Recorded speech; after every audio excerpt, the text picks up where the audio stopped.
السلام عليكم ورحمة الله وبركاته. علیکم السلام و رحمت الله و برکاته. Думаю, امیدوار هستیم خوب هستین. الحمدلله. اگر اجازه باشد یک دو سوال داشتیم. یکم سوال درباره ختم قرآن و دوم سوال ما درباره حقیقت.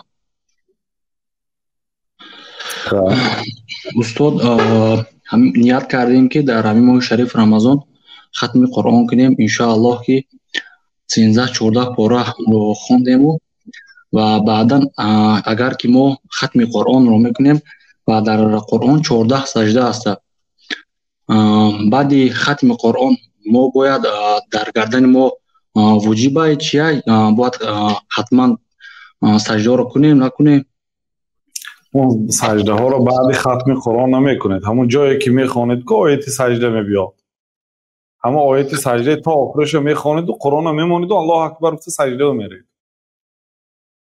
فهمیدید؟ همه بهترینش اون برای اون که اونجا الله تعالی میگه که آنها به پروردگارشان کلانگری نمیکردند و وقتی که آیات های ما را تلاوت میکردند با رویشون به سجده میرفتند تا ثنا میگفت. شاید الله تعالی همون آیات تلاوت کرده روان با در بالای همین اگر سجده کنید شاید رحم کند و از آتش دوزخ نجات دهد. یعنی پره دیگه میگه همین عملتان به الله تعالی شاید پسند بیاید و چون یک سجده کتی الله تعالی شیطان رجیم و لعنت شده و کافر و دوزخی گرداند به سبب یک سجده نکردنش. احتمال است که به سبب یک سجده شما وارد بهشت شید، یک سجده ای که اون سجده هیچ کسی ندید غیر الله، نه همسرتان دید نه فرزندتان دید.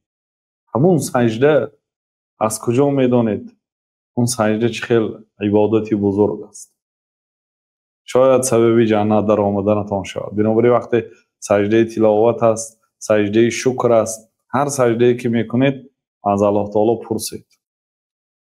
وقتی که پیامبر صلی الله علیه وسلم گفتن که از الله تعالی بسیار پرسید و الله تعالی قریب است که در سجده دعاها را قبول میکند، صحابه ها گفتن که اذا نکثر یا رسول الله، میخه باشد دعا رو بسیار میکنیم یا رسول الله. و پیامبر صلی الله علیه و سلم که الله اکثر، الله تعالی بسیار تر است. یعنی هر چقدر بسیار چیز از الله تعالی طلب کنید ملک الله تعالی بسیار تر است. یا اینکه هر چقدر شما از الله تعالی بسیار طلب کنید الله اکثر و اجابتا، یعنی الله تعالی بسیار بسیار اجابت کردن میگیره و ملکی وسیع داره. اگر تمام جن و انس به یک بلندی جمع بیان، همه در یک بلندی جمع شوند، هر یک کس از الله تعالی چیزی که خواهد الله تعالی برای وی دهد. فلانی عمر ابن فلانی چی میخواهی از من؟ گوید الله تعالی. بعد این بنده گوید که ای الله من 1 تریلیارد دلار میخواهم، 10 تا یا 100 تا کوه طلا میخواهم، 1000 تا قصر میخواهم. پرسید مثلا حاجتاشه.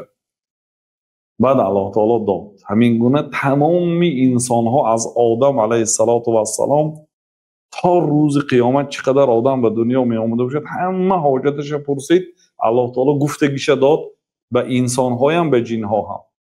الله تعالی میگه که بعد همین قدر چیزا داده شدن ملک من کم نمیشد مگرم الا کما ينقص المخيط اذا ادخل في البحر، مگرم سوزن اگر بحر به زده گیریم، سوزن از آب بحر چقدر کم میکند؟ سوزن آب میگیرد؟ اصلا سوزن بحر میدراریم میگیریم، چقدر کم شود از بحر همین قدر ملک من کم میشد. بنابراین صحابه ها اذا نکثر یا رسول الله، خب دعای بسیار میکنیم یا رسول الله، که الله اکثر، الله تعالی بسیار تر است. یعنی دعاتون قبول میکنند، ملکش وسیع بسیار است. بنابراین دعا کردن گیرید برادران.